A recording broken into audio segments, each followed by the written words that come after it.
My sister Helen has always been the golden child in our family, and my parents have never hidden this fact from anyone. As the youngest, she was deemed my parents' miracle child. My parents had tried for many years to have another child after me, despite facing significant health challenges. After my birth, my mother encountered complications that led doctors to advise against further pregnancies, essentially telling my parents to give up hope of expanding their family. However, 5 years later, my mother defied all the odds and became pregnant again. This news was nothing short of a miracle for my father, who was overjoyed at the prospect of welcoming another child. This miracle baby status has profoundly influenced my sister's upbringing and how my parents have treated her. They have always gone out of their way to ensure she had the best of everything, treating her like a queen. Every milestone and every achievement of hers was celebrated with great fanfare, reinforcing her special status within the family. This favoritism was never subtle. It was openly displayed and acknowledged, making it clear to everyone, including myself, that my sister held a unique and exalted position in our parents' hearts. Now, don't get me wrong, my parents provided for me as well, ensuring I had everything I needed. But the way they treated me often felt like an afterthought. Take school events, for instance. If both my sister and I had events on the same day, my parents would invariably choose to attend hers. They'd explain that she was the youngest and needed them more, as if my events and needs were somehow less important. There are countless childhood pictures of my sister, meticulously organized into albums that my parents cherish and hold on to until today. In contrast, they haven't even kept one album of me, claiming that my pictures were lost in a storm. I wish they could have at least saved a few pictures because I would have liked to see the way I grew up as a baby. It's hard not to feel like an afterthought when my childhood existence wasn't preserved the same way as my sister's. Growing up, whenever my sister Helen had a problem, it was immediately addressed and resolved, no matter how trivial. But if I ever complained or needed something, my dad would dismiss me and call me spoiled. If I ever felt anxious to try new things or talk to new people, my mother would tell me how overdramatic I was and would scold me to be more confident like my sister. My parents' attitude towards me always made me feel like my concerns and feelings were secondary compared to my sister's. And then there was the blame game. If my sister ever did something wrong, I was also held responsible for her actions. According to my parents, as the oldest child, I should have taught her to be better. It didn't matter if I had nothing to do with her actions. The responsibility always fell on me simply because of my birth order. This constant, unjustified blame further solidified my role as the less favored child, constantly living in the shadow of my sister's pedestal. Helen didn't help the situation either. She knew exactly how to leverage her favorite child status to her advantage, often using it to get away with things or to one-up me during even the smallest disagreements. She would frequently force me to let her use my belongings or wear my clothes without my permission. If I ever dared to protest, she would run to our parents and complain, painting me as selfish and inconsiderate. Inevitably, I would be scolded for not sharing and made to feel like the bad guy in every situation. However, Helen's behavior was decidedly one-sided. She never allowed me to touch her things, always being very territorial about her possessions. For a long time, we shared a room and she fiercely guarded her side and her belongings. Even after we moved into separate rooms, the dynamic didn't change. She maintained strict boundaries about her stuff. yet always expected me to be accommodating and generous with mine. This double standard was exhausting and demoralizing. Helen's ability to manipulate situations in her favor, combined with my parents' unwavering support of her, always left me feeling isolated and constantly undervalued. It seemed like no matter what I did, I was always in the wrong, while Helen could do no wrong in their eyes. As a result of my sisters' and my parents' actions, I fell into a deep depression. My self-confidence eroded and I developed serious self-image issues as a teenager. The anxiety was overwhelming, especially whenever Helen would pick a fight with me or mock me. The constant fear of confrontation left me on edge, and my parents' aggressive yelling often pushed me to the brink of panic attacks. When they got too close during their tirades, I would feel like I couldn't breathe, as if I was suffocating under the weight of their disappointment and anger. No one in my family seemed to notice or care about my struggles. I felt like a caged animal, trapped in a cycle of emotional and psychological torment, with no one to turn to for support. As a result, my only solace came from writing my thoughts down in a journal every night. I would pour my heart out onto those pages, detailing my fears, frustrations, and sadness.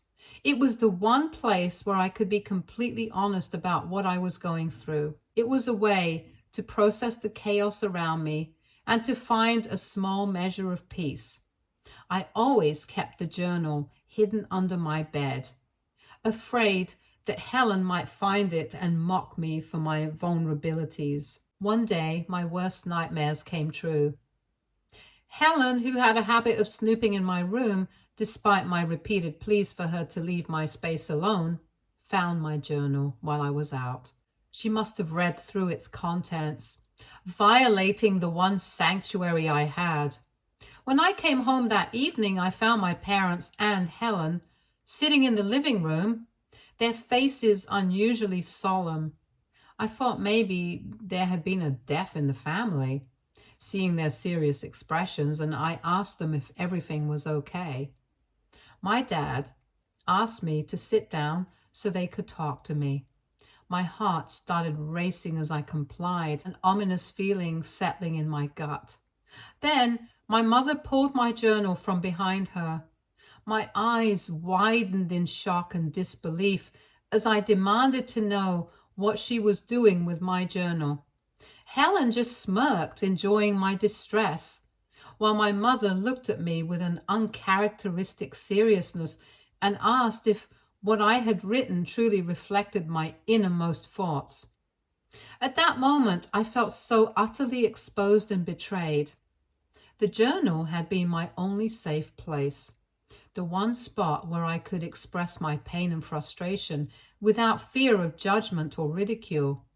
Now, my most private thoughts were laid bare before the very people who had driven me to write them. The gravity of the situation overwhelmed me, and I could feel a panic attack looming as I struggled to respond. I quietly replied that yes, it did reflect my thoughts and that they had no right to go through it. My dad shook his head and told me that if what I had written was true, then they had serious concerns about me. Confused, I looked at them as he continued, saying that after reading my journal, they felt like I was a psychopath who needed help because of the hate they believed I harbored towards them. I was completely taken aback. Nowhere in my entire journal had I ever mentioned anything hateful about my parents or my sister. I had simply documented the experiences and feelings that their actions had caused me over the years.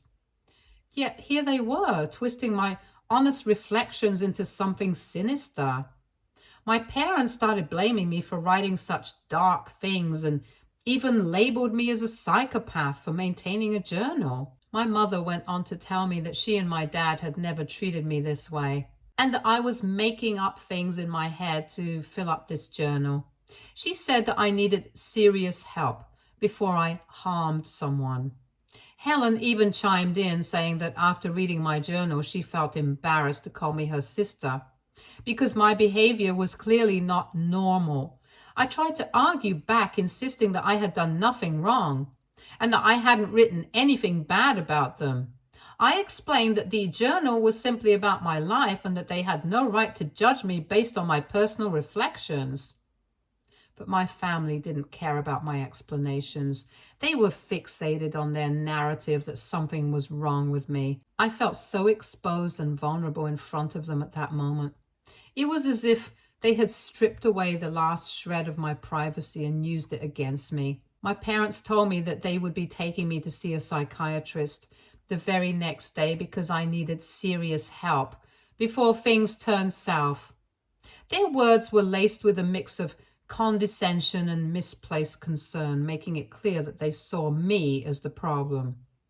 I felt a crushing sense of betrayal and helplessness. It was as if they were determined to turn the situation around and make me the problem rather than acknowledging the hurt and damage they had inflicted. The betrayal cut deep, and their response further alienated me and reinforced the sense of isolation and helplessness I had long felt. When I started going to a psychiatrist, I initially felt really uncomfortable and guilty, as if I had genuinely done something wrong. I had bought into the idea that I was the issue in my family and I was embarrassed to share my feelings. My psychiatrist understood this hesitation and used my journal as a way to bridge the gap. She would read entries from it and ask me questions based on what I had written, which made me feel more comfortable and helped me open up. Expressing my thoughts had always been easier on paper than in real life, so the journal became a valuable tool in our sessions. Through it, she could see a clearer picture of what I was going through. As days and weeks passed, I grew more comfortable around her. I began to share more about my experiences and how I had been treated by my family all my life. Bit by bit, I told her about the favoritism, the constant blame, the emotional neglect, and the feelings of isolation and worthlessness that had plagued me for years.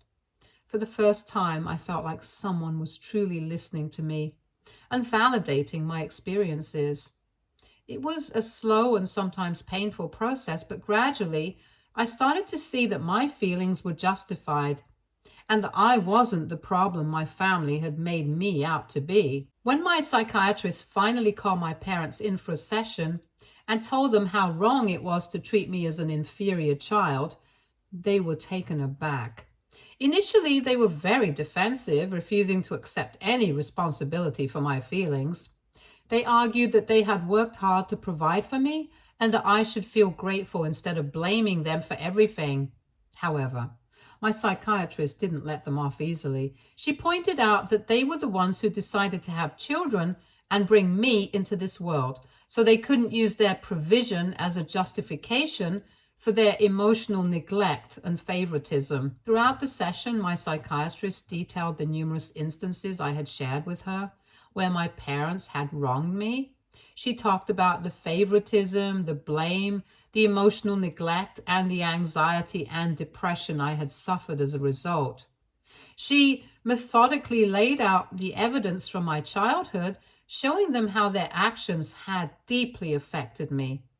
By the end of the session, my parents were silenced and looked embarrassed.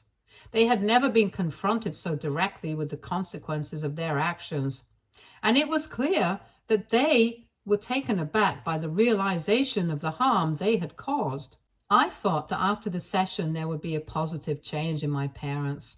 However, on our drive back home, my dad informed me that they could no longer allow me to see the psychiatrist, claiming that she was clearly biased towards me.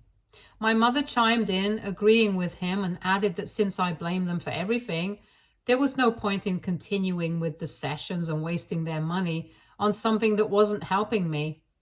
I felt utterly defeated and sad.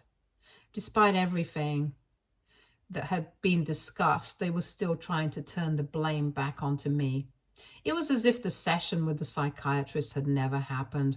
They were completely unwilling to acknowledge their role in my suffering. Being a minor, I had no power to defy them at the time, or to continue the therapy without their permission. Although the sense of helplessness was overwhelming, I felt somewhat better prepared to handle my emotions after all the sessions I had done with my psychiatrist. The therapy has given me tools to manage my feelings and a clearer perspective on my situation. I understood that the only person who could truly change my circumstances was me. I resolved to take control of my life.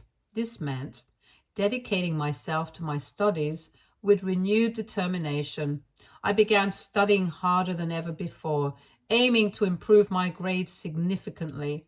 I saw getting into a good university as my way out of the stifling environment I was in.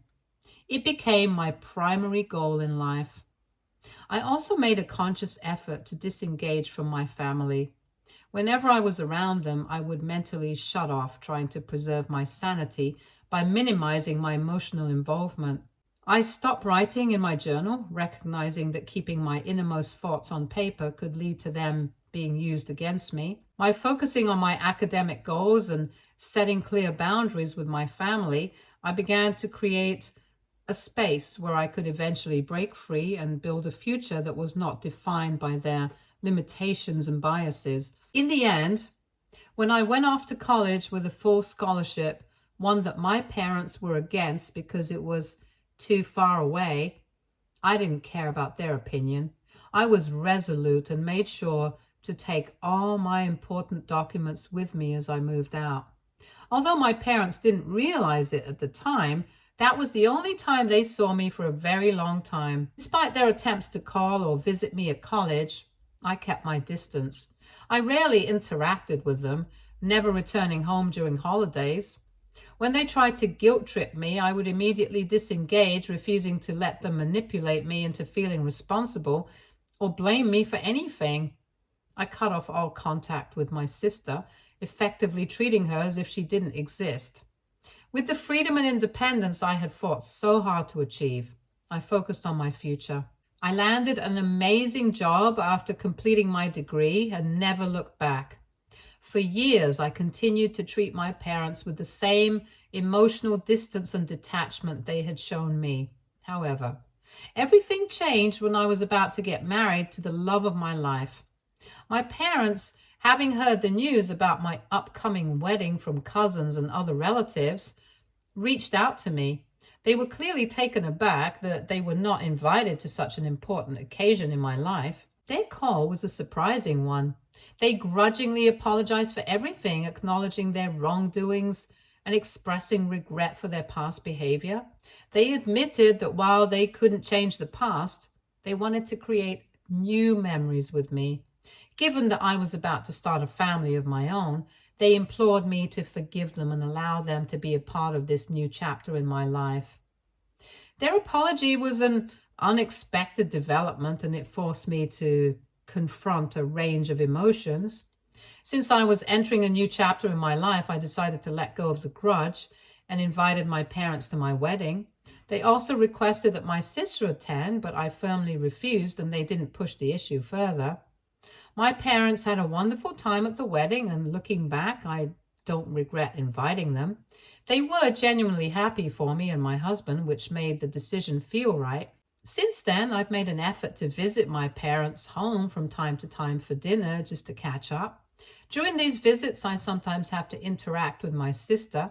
She still tries to infuriate me with small, mean comments about my marriage or my family, but I make sure to address her behavior directly and put her back in her place.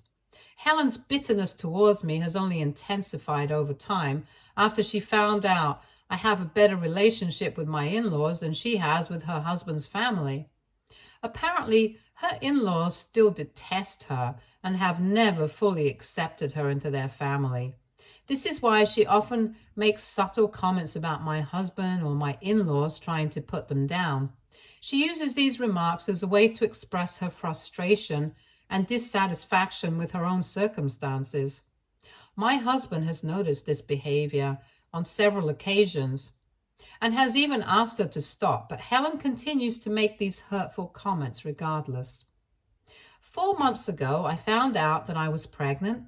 My husband and I are absolutely overjoyed by the news.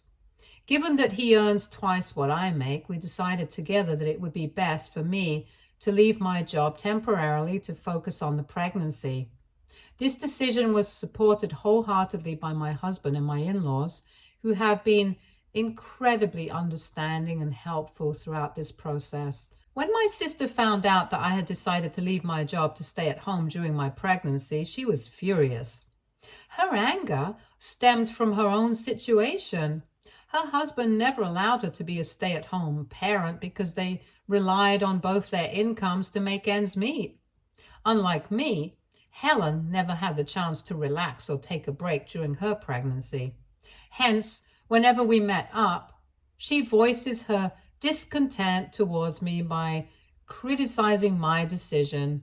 She has called me foolish and has said it is humiliating to be a stay-at-home parent. Several times I have simply laughed off her remarks and explained to her that I could return to work whenever I wanted, thanks to my years of experience. However, Helen has tried to twist the situation by insisting that my husband is being controlling and that I should have never given up on my career.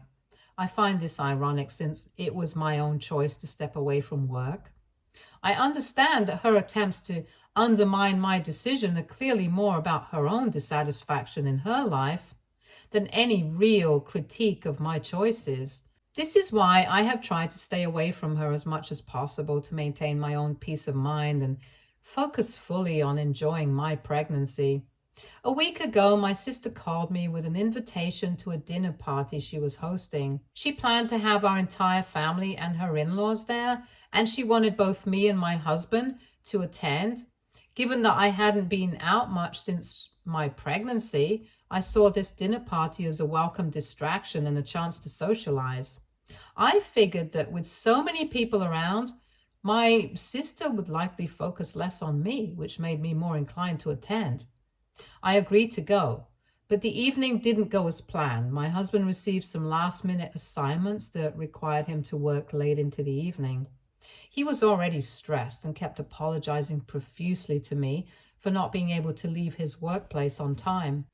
I understood that these things can happen, so I didn't hold it against him. When he finally came to pick me up, we were already quite late for the dinner party. Despite the delay, I decided not to cancel, believing it was better to go late than not at all. When we arrived at my sister's place, I quickly noticed that most of the guests had already finished their dinner and were engaged in casual conversation. Even my parents had left after dinner since my dad doesn't feel comfortable driving late at night. My sister immediately scolded us for being late, and while I didn't blame her for being frustrated, I stepped in to apologize on behalf of my husband, who was visibly embarrassed by the situation. She directed my husband to a seat and got him a plate of food, which was a relief. But then she pulled me aside and took me into the kitchen.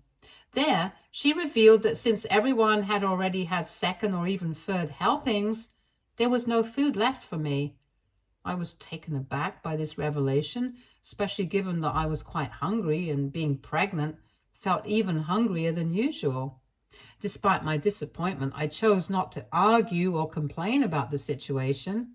I understood that our lateness had caused this inconvenience, so I suggested to her that I could simply order something online. This way, I could still get something to eat without causing further disruption.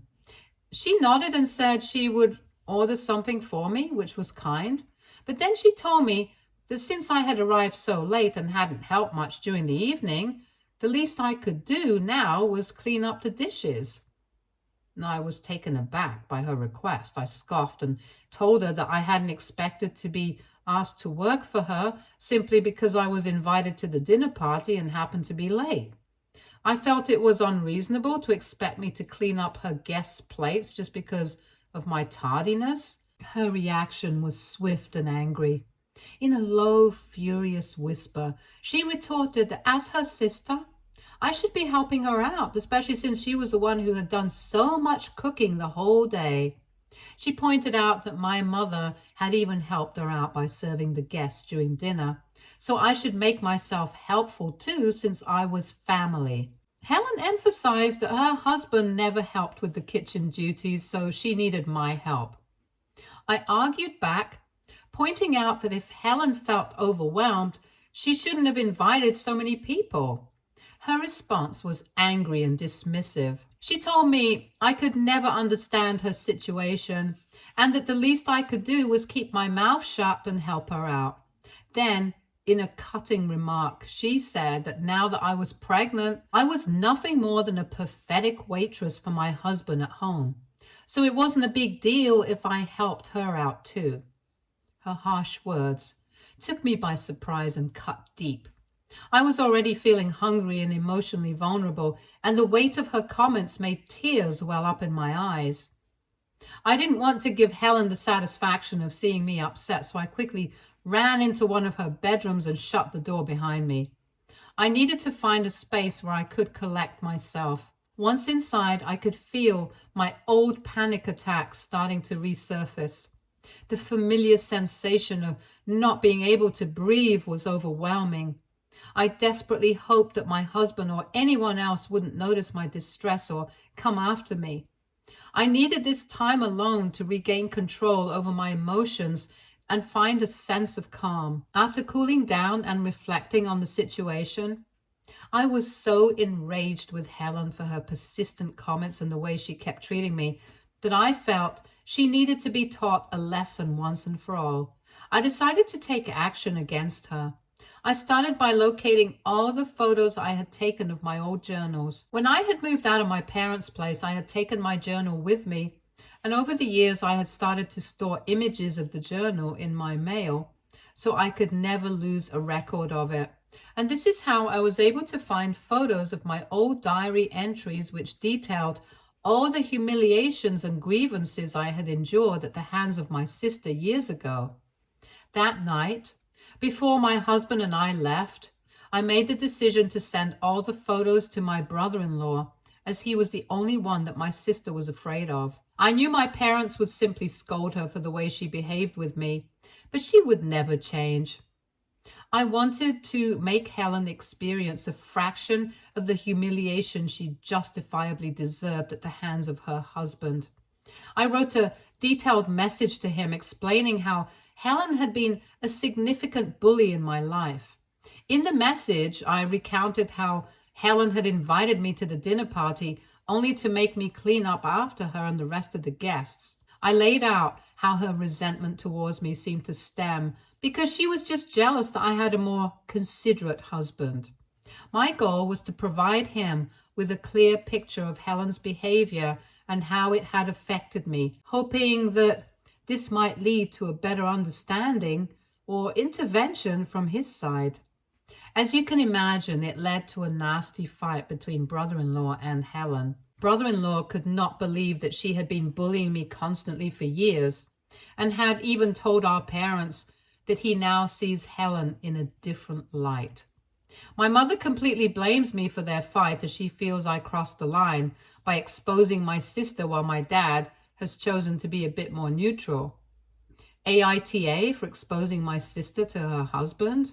For everyone asking, my husband is equally enraged with my sister after hearing what she said to me. During the party, he had no idea, but after I told him everything, he decided to call my sister to express his frustration and set her straight. I've never seen him this upset before, and I'm sure Helen must have been quite shaken by his reaction also. He has made it very clear to her that she should refrain from making any more comments about our family, especially given that she doesn't know the full story. Update 2. The reason my brother-in-law is so angry with Helen is because his own family has always perceived her as selfish and inconsiderate for all the years that they have been married. Helen has a pattern of blaming everyone but herself whenever there's a disagreement or conflict. For a long time, brother-in-law has been giving her the benefit of the doubt since he loves her. However, when I shared my journal entries with him, it was truly eye-opening for him. Although he had always noticed that Helen and I were not very close, he had never been aware of our complicated history. Helen had conveniently never told him the truth. This lack of transparency meant that he had only seen a surface level version of our relationship and was unaware of the depth of the issue that had existed between us. Hearing my side of the story finally filled in many gaps and significantly altered his understanding of my sister. It further proved how much his family was actually right about Helen. When brother-in-law reached out to me this week, he told me all of this. He also wanted to hear everything directly from my perspective. I was more than willing to talk, and we had an in-depth conversation over the phone. I recounted all the difficult experiences I endured as a child, emphasizing how my parents consistently favored my sister. I explained how my psychiatrist had tried to address these issues with my parents, but they never acknowledged their faults until I had almost cut them off after leaving for college. During our conversation, my brother-in-law also opened up about his own experiences with Helen. He shared how she sometimes treated him in a similar manner, but he had always attributed it to her being just herself. While he acknowledged his own flaws in their relationship, hearing how she had bullied me throughout the years and even as an adult was a revelation for him. It has really made him rethink their entire relationship. He's also afraid that Helen might be behaving this cruelly towards their child behind his back. Update 3. Clearing up some of your doubts here for the last time. First of all, my sister naturally held me responsible for everything and sent me several nasty messages after the party, until my husband decided to intervene and shut her up. Since then, she hasn't reached out or said a word to me. Secondly, my mother has been insistent that I apologize and tell my brother-in-law that I over-exaggerated the incidents from my childhood. I firmly refuse to do this, making it clear that if she continues to support my sister's stance, my husband and I will cut her off. My dad, however, understands why I acted as I did. Lastly, I don't know what decision brother-in-law will take regarding his relationship with Helen. At the end of the day, my only goal was to expose my sister and make her see that she couldn't just keep getting away by putting me down. I don't regret what I have done at all. Now it is completely up to brother-in-law to decide what's best for his future. Stay tuned for more stories from our girl relationships.